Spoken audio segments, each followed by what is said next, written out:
deep breath right now, there's actually a lot of things that you can do to help improve your insulin resistance. Things like simply drinking apple cider vinegar, maybe sprinkling it on your food or combining it with some water. Be sure that you're sleeping enough. Sleeping 7 to 8 hours a day minimum can really affect your blood sugar levels. Doing what we can to manage stress is going to be very beneficial as well, and just deep breathing has been shown to help a lot with stress and our stress response. So making sure that we're taking time to take some deep breaths, something super simple that you don't want to overlook. Also, supplementing with berberine. Berberine has been shown to help a lot with balancing our blood sugar levels. Go outside, be sure you are taking in vitamin D3. I recommend 2,000 IUs every single day, and go outside. Expose yourself to some sun. This can help a lot with mental health, get you moving a little bit. And lastly, don't eat naked carbs. Dress your carbs with some fat, some protein, and eat quality carbs instead of eating added sugars and processed foods with little to no fiber. Make sure that your plate's got fiber. It's full of low glycemic carbs like vegetables, starchy vegetables, legumes, pulses. So pulses, that's like beans, peas, chickpeas, lentils. These are fantastic because they've got lots of fiber and protein as well. Yeah, combine, instead of just eating lots of grapes or lots of fruit, combine with some fat, some protein, and don't forget that a snack is a meal as well. So just because it's in between meals, it should still be balanced. And when it comes to improving our insulin sensitivity, you may think that purchasing a continuous glucose monitor and tracking is the answer to your prayers when it comes to hormone balance and holistic health, because it is true that 65 to 70% of women with PCOS do have insulin resistance. Using my Nutrisense continuous glucose monitor has helped me so much in the past.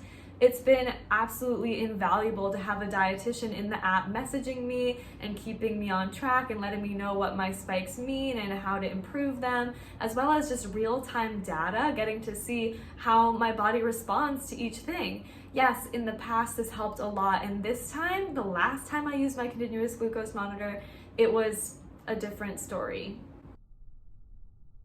And I'll definitely get into that in a second, but first, let me give you some context. In my journey to overcome disordered eating and get my period back, I actually swung the other way and ended up being pre-diabetic. And I needed to learn how to slowly dial back in healthy habits in a way that wasn't extreme. I feel so grateful that over time I was able to do that. I was able to get my period healthily, monthly, and even work out as hard as I wanted to and be this strong, plant-based, athletic role model that I'd always dreamed of being.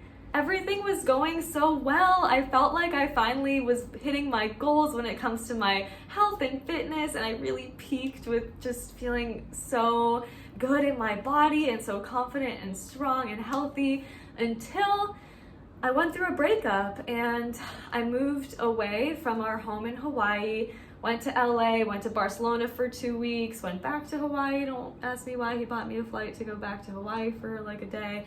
Went to Houston for a wedding, went back to LA, went to visit my family in Boston, Massachusetts. Now I'm in Cancun, Mexico, and I've been a little off my rocker, to say the least, when it comes to my sleep and my healthy routines and rituals, and my blood sugars, my hormones, my life have been less than balanced. Because of the lack of sleep I was experiencing and just the stress and not being able to sleep and just being all over the place, with my numbers being all over the place, my dietitian on the app suggested maybe it'd be a good idea to really just try to decrease carb intake. And on top of this, I do work at a longevity diet clinic where I prescribe different fasting regimens as well as a longevity plant-based diet approach. And I was really trying to fast more and eat less carbs with these recommendations. Putting on that glucose monitor in Boston, I was like, okay, I really want to put this on before I fly, because I know that every time I travel, no matter what, my blood sugar goes up. It's something about the subconscious, like maybe it's being in an airport, not knowing where I am, just being like, how do I get out of here? Like subconscious stress, maybe that spikes my blood sugars. So I was really conscious. I wanted to fast as much as I could that day. I wanted to eat as little carbs as I could that day. I just knew it. And of course I was super hungry, and my friend hands me a smoothie when I get to Mexico, and it's so hot, and my blood sugar spiked more than I'd ever seen it before right when I got to Mexico, and that scared me. I know how much that affects my body, how important it is to really keep my blood sugars below 140. I really didn't like seeing that number, and that scared me, and that made me want to restrict carbs even more and be even more strict with myself. All of the things that I thought that I should be doing when it comes to really normalizing my blood sugar levels. I was doing my apple cider vinegar, I still do my berberine, those fasted workouts, eating as low carbohydrates as possible, and I was getting so frustrated and scared because it felt like I couldn't control it. It felt like unless I was eating like no carbs, every time I ate something, like even lentil pasta, even oats, my blood sugars would just skyrocket. And I was like, what gives? Why is this happening? I was getting really, really upset with myself and really freaking frustrated. Not only was I frustrated, but when I was trying to get things done on my to-do list, I physically could not. I was that exhausted. I used to love doing jumping lunges and high intensity workouts, and I was just like barely able to do yoga, barely able to, the extent of my workouts were just going for a walk around the block. And on the blocks around here in Mexico, they have little pull-up bars, so I would be doing maybe 1 or 2 sets of pull-ups if I really mustered up the energy. But every single day I was taking a nap and I was crying. I was like, am I just that depressed that I just don't have energy? I don't want to see anybody. I don't want to leave this space. I just want to lay down, be alone, do my own thing.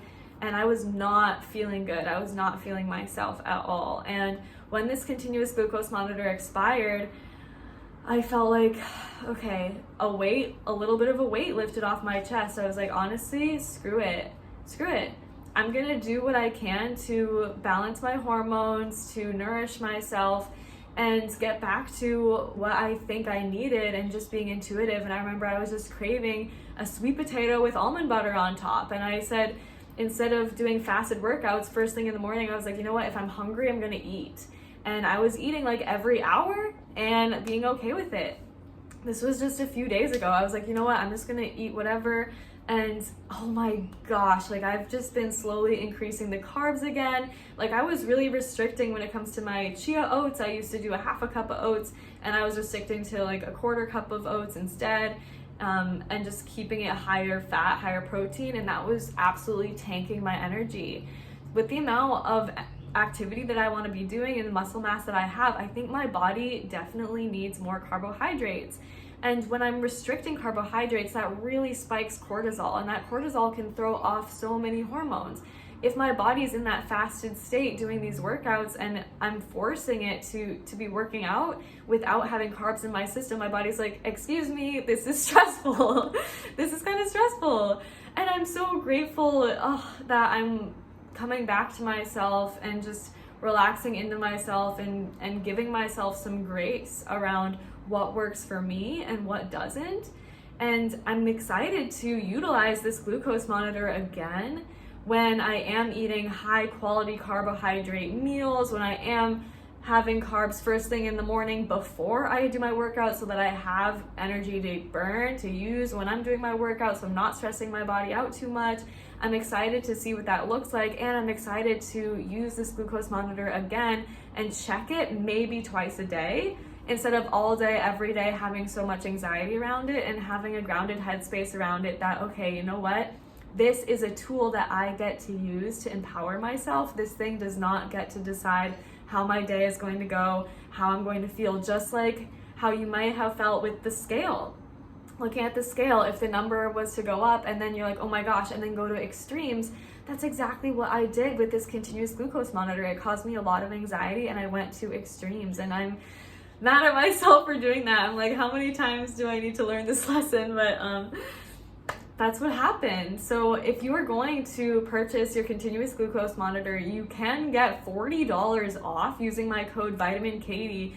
I still think that this is an incredible tool. I'm learning so much about myself, and now I'm really clear, right? That when I'm restricting carbs too much, that is not healthy, that does not feel good, and that makes my insulin resistance even worse. When I'm eating high fat, high protein, my body, did you know that your insulin receptors are not going to work as well if there's too much fat around? If there's too much fat around, those insulin receptors aren't going to work as well, and then you're insulin resistant. And then of course, every time you eat any carb, whether it be a healthy carb or unhealthy carb, if there's too much fat, if it's too high fat, then your blood sugar is going to spike. That's what was happening with me. I highly recommend checking out this insulin resistance video by Dr. Michael Greger. He is the man. I hope you enjoyed this video. I hope you learned from my experience to not completely go to extremes, do not cut carbs too much, and too much carbohydrates for one person may be low for me,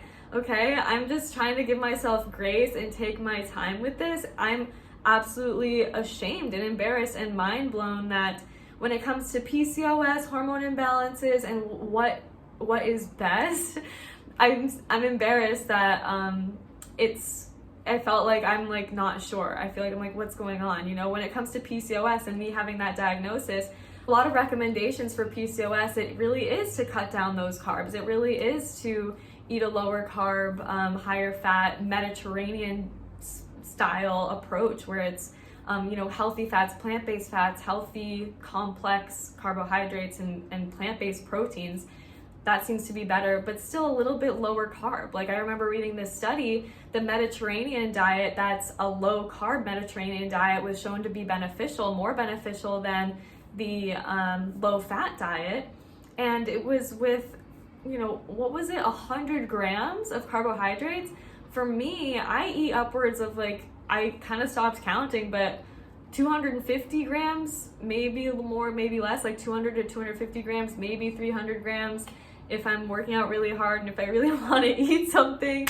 So I was surprised by that number. I was like, oh crap, am I eating too many carbs? And I get in my head, and you know what? I would much rather sacrifice these numbers just in the name of me feeling my best, and in the name of me feeling grounded, productive, satisfied. And I know what it feels like when I eat a meal and I eat too many carbs and I just need to take a nap. I know what that feels like when I overeat. And this was not that. This was like a very much fatigue, like under eating. Like I was full, I was really full off protein and fat, but I still felt like I needed some energy.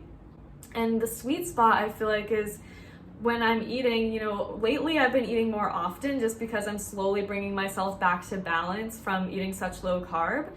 However, ideally, making sure that I'm not starving all day long, actually allowing ourselves to eat enough food and trusting our bodies, trusting ourselves. Like this is something that I'm coming back to right now. And last thing I'm going to say around this is if you're noticing that you really can't sleep, like my sleep was I couldn't sleep. I wasn't getting in enough carbs. I couldn't be happy. I was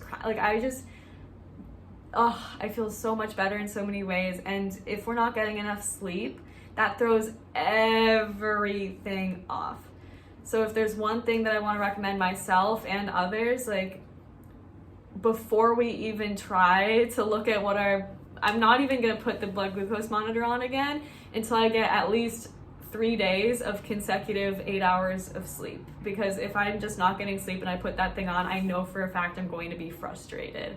So make sure that you are getting enough sleep. Yes, 8 hours minimum, especially if you already have hormone imbalances, 8 hours minimum. There's no way that you're gonna be able to recover, be stress-free, be able to be intuitive, listen to hunger fullness cues if we're not getting enough sleep. Thank you so much for watching. Give this video a thumbs up if you liked it. Hit me up on Instagram at vitamin.katie.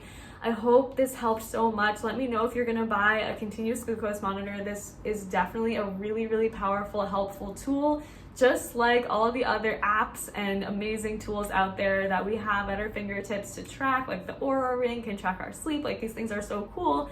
And They do not control our lives. We control them. We get to shift our perspective and take charge of our health and our life and our well-being. And it feels really empowering, and yay. Love you so much. Bye.